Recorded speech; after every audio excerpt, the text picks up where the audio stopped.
Hello guys, welcome back to my channel. तो आज हम स्टार्ट करेंगे क्लास +1 चैप्टर 2 बायोलॉजी, जो कि है बायोलॉजिकल क्लासिफिकेशन। बेसिकली मैं क्या करवाऊंगी, पहले एनसीईआरटी पढ़ाऊंगी। एनसीईआरटी के जस्ट बाद में साथ साथ में नोट्स भी प्रिपेयर हो जाएगी आपके। तो पुराने ज़माने में क्या हुआ था, सिविलाइजेशन हम लोगों के पास हुई थी। जब सिविलाइजेशन हुई उस टाइम भी क्लासिफिकेशन की ज़रूरत हुई।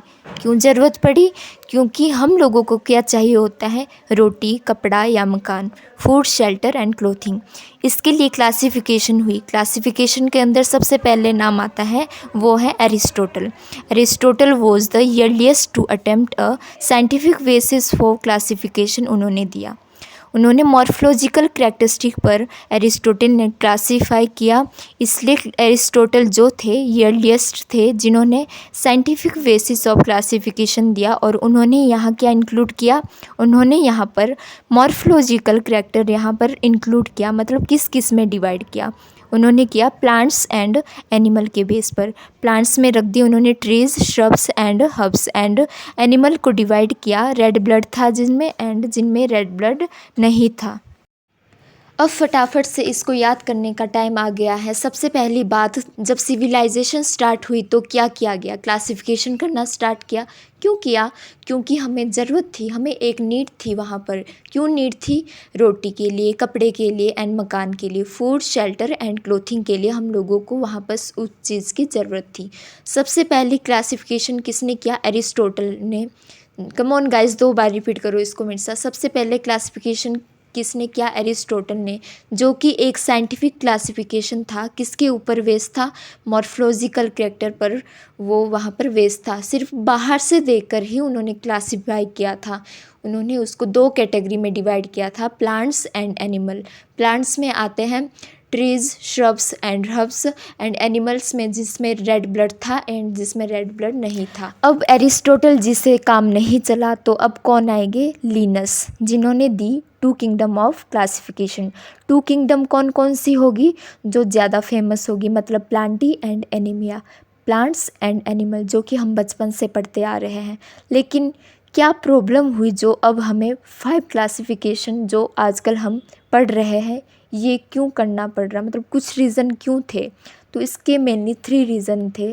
क्योंकि प्लांटी एंड एनिमिलिया किसके बीच डिस्टिंग्विश नहीं कर रहा था, बिकॉज इसने यूकैरियोट्स एंड प्रोकैरियोट्स को साथ रख दिया, यूनिसेल्युलर एंड मल्टीसेल्युलर को साथ रख दिया, and photosynthetic and non photosynthetic को भी साथ रख दिया। ये मेनली 3 रीजंस थे।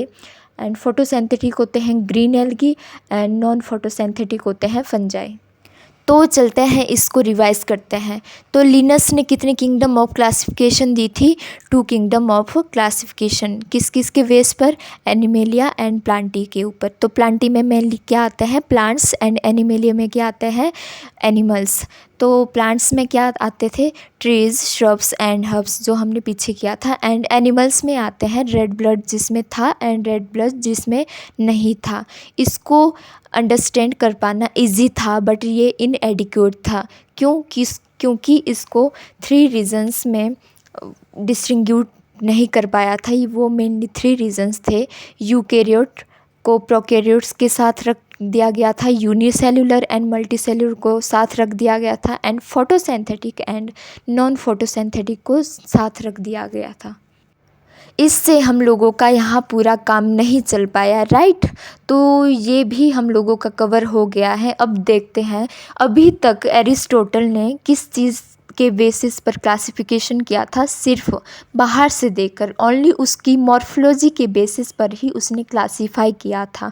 अब हम लोगों के पास किन किन चीज़ों के बेसिस पर है? सेल दिख कैसे रहा है, सेल की वॉल कैसे दिख रही है, सेल का स्ट्रक्चर कैसा है, ये खाना कैसे खाता है, कैसे खाना बनाता है। तो इसकी मेनली सेल की रिप्रोडक्शन की हैबिटेट, इवोल्यूशनरी रिलेशनशिप कैसा है, जिसके कारण मेनी चेंजेस आ रहे हैं। देखो, प्लांट्स एंड एनिमल तो वही हैं। हम ऐसे नहीं बोल सकते कि प्लांट कोई और है, एनिमल कोई और है। वो तो वही सेम चीज़ है, बट प्लांट्स के अंदर एंड एनिमल्स के अंदर कुछ अलग, कुछ न्यू ऑर्गेनिज्म आ गए हैं। जैसे कि सेल का structure, nature of wall, mode of nutrition, उसकी habitat, method of reproduction and उसकी इवोल्यूशनरी रिलेशनशिप। लेकिन ये भी टाइम के साथ साथ चेंज होते जा रहे हैं। उसके बाद अपने पास ये टेबल आता है जिसको हमने याद रखना है। ये काफ़ी इम्पोर्टेंट है, इससे क्वेश्चंस आते हैं, नीट में काफ़ी ज़्यादा पूछे जाते हैं। सो चलो चलते हैं, इसको करते हैं। तो सबसे पहले आता है मोनेरा, जिसकी सेल टाइप कैसा होता है, प्रोकैरियोटिक होते हैं, बाकी सभी यूकैरियोटिक होते हैं। मोनेरा ही प्रोकैरियोटिक होते हैं। मोनेरा क्या है, एक तरह की बैक्टीरिया है। ये कैसे होते हैं, प्रोकैरियोटिक होते हैं, बाकी सभी यूकैरियोट्स। अब आती है इसकी सेल वॉल, जो कि एनिमेलिया में अब्सेंट है, बाकी सब में प्रेजेंट तो होती हैं बट डिफरेंट टाइप से प्रेजेंट होती हैं। जैसे कि प्लांटी में प्रेजेंट होती हैं बट ये सेलुलोजिक होती हैं, एंड फंजाई में भी प्रेजेंट होती है बट ये काइटिन से बनी होती हैं विदाउट सेलुलोज, एंड प्रोटिस्टा में सम केसेस में प्रेजेंट होती है। एंड जो मोनेरा है उसकी सेल वॉल नॉन सेलुलोजिक होती है, मतलब ये पॉलीसेकेराइड एंड एमिनो एसिड से बनी होती है। अब आती है इसकी न्यूक्लियर मेम्ब्रेन। न्यूक्लियर मेम्ब्रेन देखो, अगर प्रोकैरियोटिक अपने पास हैं तो क्या मेम्ब्रेन बाउंड ऑर्गेनेल्स यहाँ पर प्रेजेंट होगी, नहीं होगी। तो क्या न्यूक्लियर मेम्ब्रेन न्यूक्लियस के ऊपर मेम्ब्रेन प्रेजेंट होगी, नहीं होगी। इसलिए प्रोकैरियोटिक है तो इसमें न्यूक्लियर मेम्ब्रेन अब्सेंट होगी एंड बाकी सभी में प्रेजेंट होगी। एंड फिर आती हैं बॉडी ऑर्गेनाइजेशन, जो कि मोनेरा में होती हैं सेल्यूलर, मतलब सिंगल सेल से बनी होती हैं, एंड प्रोटिस्टा में भी सेल्यूलर होती हैं, एंड फंजाई में मल्टी सेल्यूलर होती हैं बट लूज टिश्यू भी होते हैं, एंड प्लांटी में टिश्यू होते हैं एंड ऑर्गेन, एंड एनिमेलिया में tissue, organ and organ system. मतलब कि दर पर दर जैसे पीढ़ी बढ़ती जाती है ना, वैसे ही ये बढ़ते जा रहे हैं। पहले सेल्यूलर, फिर से सेल्यूलर, फिर मल्टी सेल्यूलर, फिर टिश्यू ऑर्गेन, फिर tissue organ and organ system. फिर आएगा मोड ऑफ न्यूट्रिशन, मतलब ये खाना कैसे बनाते हैं। तो मोनेरा कैसे होते हैं, ऑटोट्रॉफिक।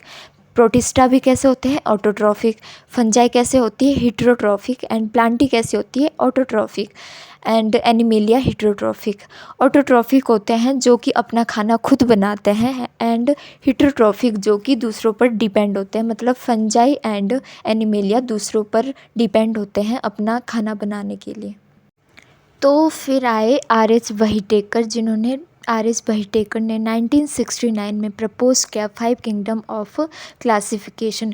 अब इनके पास प्लांट्स एंड एनिमल तो कम पड़ गए, मतलब इससे तो कुछ काम नहीं हो रहा था, तो इसीलिए क्या आया 5 किंगडम ऑफ क्लासिफिकेशन, जिसमें मेनली आते हैं हम लोगों के पास Monera, Protista, Fungi, Plantae and animalia.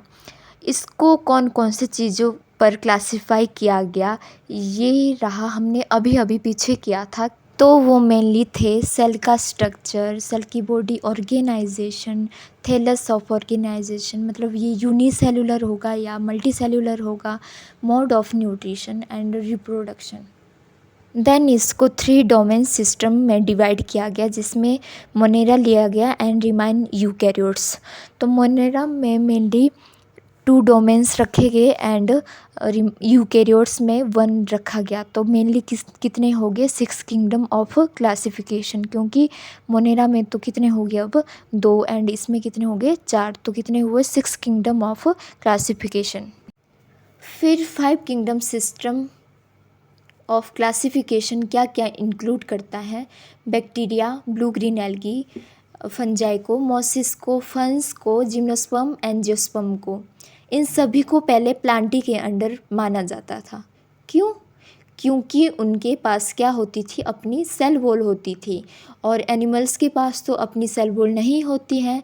इसलिए इन्होंने प्रोटिस्टा को छोड़कर और एनिमेलिया को छोड़कर बाकी सभी को प्लांट्स के अंदर रख दिया है, बिकॉज प्रोटिस्टा भी एनिमल के जैसा बिहेवियर करता है, तो इसको भी इसके साथ रखा गया है।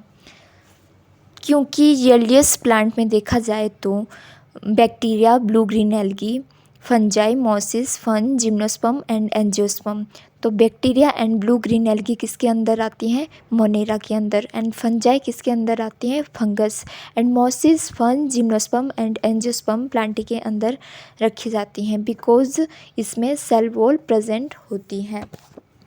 पहले प्लांटी के अंदर किन किन चीज़ों को डाला गया था, 3 किंगडम को, मोनेरा, फंजाई एंड प्लांटी को।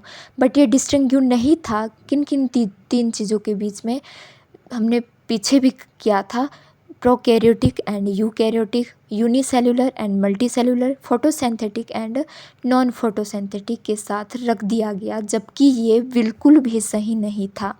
इसलिए अब क्या किया गया, 5 किंगडम सिस्टम दिया गया, जो कि इसमें सब कुछ इंक्लूड करता है। फिर इसके कुछ एग्जाम्पल हैं, जैसे prokaryotic bacteria and cyanobacteria with eukaryotes. फिर सेकंड आता है यूनिसेल्युलर एंड मल्टीसेल्युलर के example, Chlamydomonas and with spirogyra. फिर आता है फोटोसिंथेटिक, जो कि हेटेरोट्रॉफिक होते हैं, एंड नॉन फोटोसिंथेटिक, जो कि ऑटोट्रॉफिक होते हैं। इसमें आते हैं फोटोसिंथेटिक में फंजाई, जिसकी सेल वॉल होती है काइटिन से बनी होती है, काइटिनियस होती है। एंड नॉन फोटोसिंथेटिक में आते हैं ग्रीन प्लांट, जिसकी सेल वॉल सेलुलोजिक होती है। तो क्राइटेरिया जैसे जैसे चेंज होते जा रहे थे, वैसे हर चीज़ अपने पास इधर चेंज होते जा रही है। किन किन चीज़ों को इंक्लूड कर रहे हैं हम, जैसे रिप्रोडक्टिव, इवोल्यूशनरी, मॉर्फोलॉजिकल बेस पर एंड फिजियोलॉजिकल बेस पर।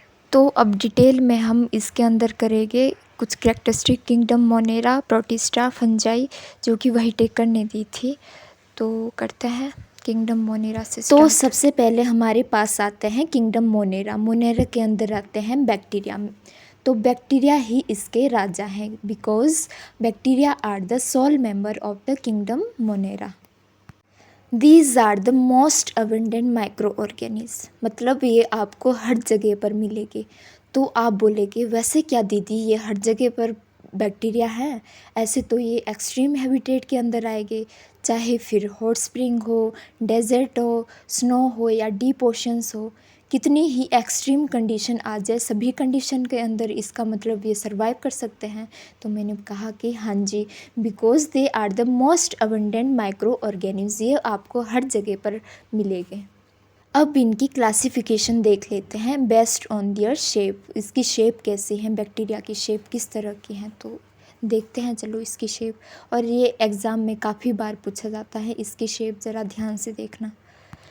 तो फर्स्ट आती है हमारी, बैक्टीरिया बोलेगा हाय नी मेरा कोका, तो तुमने इससे याद रखना है, मतलब बैक्टीरिया का कोका, तो कोका कोकस कोकी।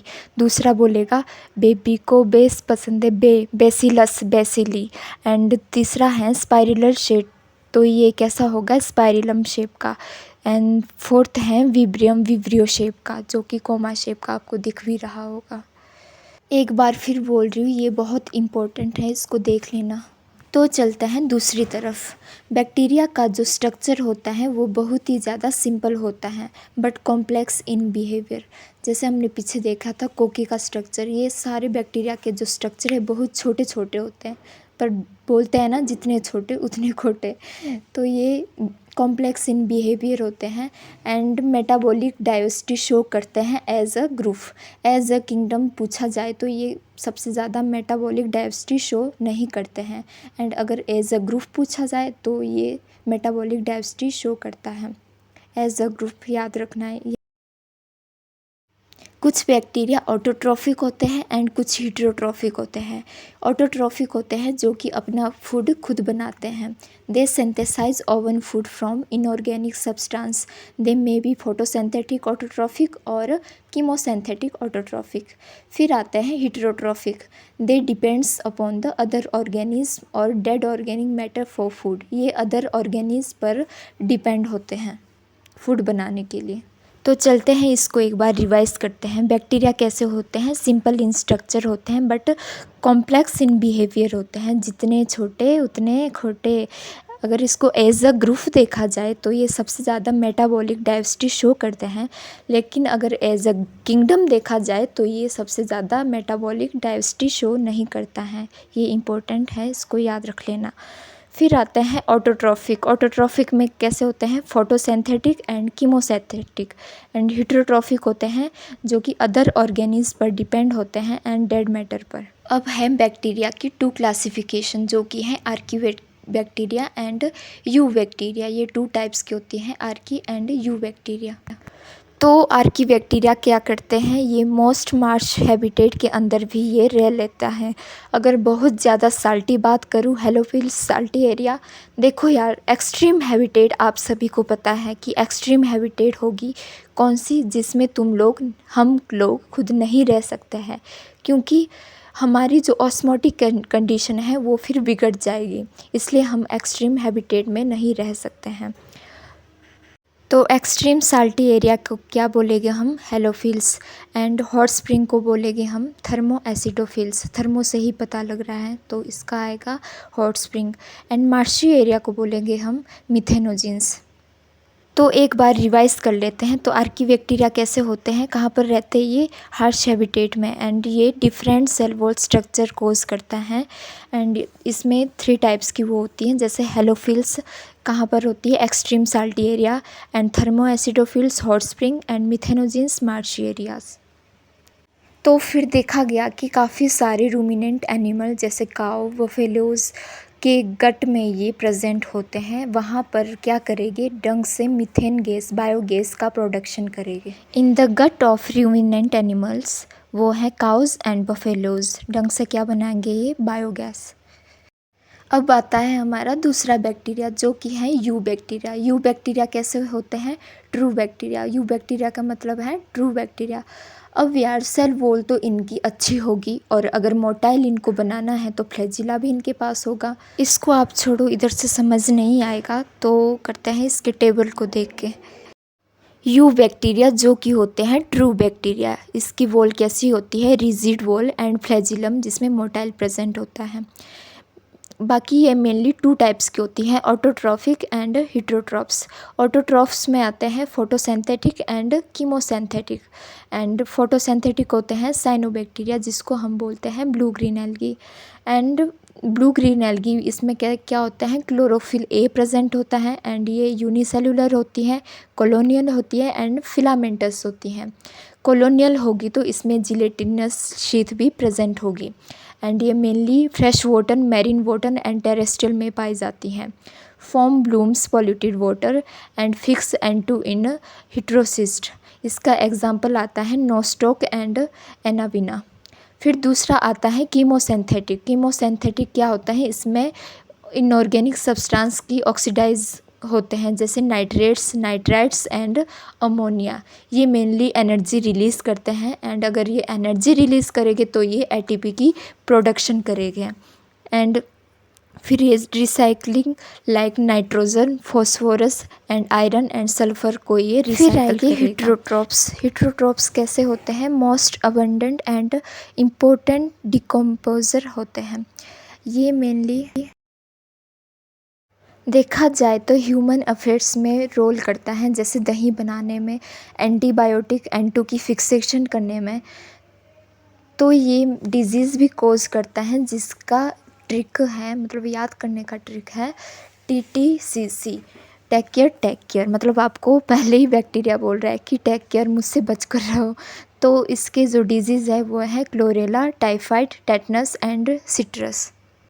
एंड रिप्रोडक्शन इसकी मेनली फिजन के थ्रू होती है, एंड इन अनफेवरेबल कंडीशन ये बाय स्पोर्स के थ्रू होती हैं, and sexually adopting primitive DNA। फिर एक माइकोप्लाज्मा भाई आता है, जिसके पास ना तो सेल वॉल है, फिर भी स्मॉलेस्ट लिविंग सेल है, और ना ही ऑक्सीजन की ज़रूरत है, मतलब भाई मोह माया की दुनिया से दूर है, फिर भी ये एग्जिस्ट करता है, and pathogenic in animal and plant. फिर एक बार देख लेते हैं mycoplasma lack cell wall, smallest living cell, can survive without oxygen and pathogenic. फिर आता है किंगडम प्रोटिस्टा। ये कैसे होते हैं, सिंगल सेल यूकैरियोट्स प्रोटिस्टा होते हैं। इसकी जो बाउंड्रीज होती हैं वो वेल डिफाइंड नहीं होती हैं, और ये सिंगल सेल यूकैरियोट्स होते हैं। क्या क्या आएगी इसके अंदर, chrysophytes, dinoflagellates, euglenoids, slime mould and protozoans. इसकी जो बाउंड्रीज होती है वो वेल डिफाइंड नहीं होती हैं, इसलिए ये दूसरों के साथ लिंक बना रहा होता है, एंड ये एक्वाटिक होती हैं, एंड फ्लैजिला एंड सीलिया प्रेजेंट होगा। कॉमन सी बात है, अगर ये एक्वेटिक है तो इसमें सीलिया भी प्रेजेंट होगा एंड फ्लैजिला भी प्रेजेंट होगा, एंड ये मोटाइल हो गए। फिर आती है इसकी रिप्रोडक्शन। ये मेनली 2 टाइप्स की रिप्रोडक्शन करता है, असेक्सुअली एंड सेक्सुअली। असेक्सुअली में ये सेल की फ्यूज़न करेगा एंड सेक्सुअली ये जाइगोट की फॉर्मेशन करेगा। फिर फर्स्ट आता है हमारा क्रिजोफाइट्स। इसमें इंक्लूड्स होते हैं डायएटम्स एंड गोल्डन एल्गी, जिसको हम बोलते हैं डेस्माइड्स। ये मिलते हैं कहाँ पर मिलते हैं? Fresh water marine environment. ये माइक्रोस्कोपिक मतलब स्मॉल होते हैं एंड फ्लोट करते रहते हैं एंड ये फोटोसिंथेटिक होते हैं, मतलब ये अपना खाना खुद बनाते रहते हैं। दूसरा, इनको इंडेस्ट्रक्टिबल भी होना पड़ेगा, तो इनके अंदर दूसरा ओवरलैपिंग शेल्स होते हैं। सिलिका यहाँ पर इम्बेडेड होती हैं। सिलिका होने की वजह से ये नहीं होते हैं। डायटम्स डिपॉजिट होते जाएंगे एंड वो डायटमस अर्थ बन जाएगा। And this soil is used in polishing, filtration and oils etcetera. Diatoms are chief producer of chrysophytes. फिर सेकंड आता है डायनोफ्लेजिलेटेड। इसमें मेनली 2 फ्लेजिला प्रेजेंट होते हैं, लॉन्गिट्यूडनली एंड ट्रांसवर्स। ये मोस्टली मेरीन होते हैं एंड फोटोसिंथेटिक होते हैं। इसमें अलग अलग पिगमेंट प्रेजेंट होते हैं, जैसे yellow, green, brown, blue and red.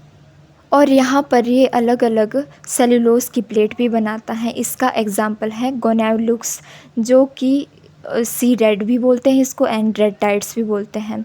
ये टॉक्सिन्स को रिलीज़ करता है एंड किल्स मैरीन एनिमल्स। फिर तीसरा आता है हमारा यूग्लिनोइड्स। इसका एग्जाम्पल है यूग्लिना। ये फ्रेश वाटर ऑर्गेनिज्म होते हैं एंड ये स्टैग्नेंट मतलब ठहरे हुए पानी में पाए जाते हैं, लेकिन ये भी डायनोफ्लेजिलेटेड से इंस्पायर होकर 2 फ्लेजिला बनाते हैं, शॉर्ट एंड लॉन्ग। बट ये फ्लेक्सिबल होते हैं। क्यों फ्लेक्सिबल होते हैं? क्योंकि इनके ऊपर प्रोटीन रिच लेयर, पेलिकल बोलते हैं जिसको, प्रेजेंट होती हैं। ये बहुत इंपॉर्टेंट क्वेश्चन है कि what is the protein rich layer, तो इसका आंसर आएगा पेलिकल लेयर। अगर इसको सनलाइट दोगे तो फोटोसिंथेटिक बन जाएंगे एंड अगर सनलाइट नहीं दोगे तो ये हेटेरोट्रॉप्स बन जाएंगे, मतलब ये दूसरे के ऊपर प्रीडेशन करेगी और इनके पिगमेंट्स हायर प्लांट की तरह होते हैं, एग्जाम्पल यूग्लिना। फिर आते हैं हमारे slime moulds. They are the saprophytic protist होते हैं and move decaying twigs and leaves engulfing organic material.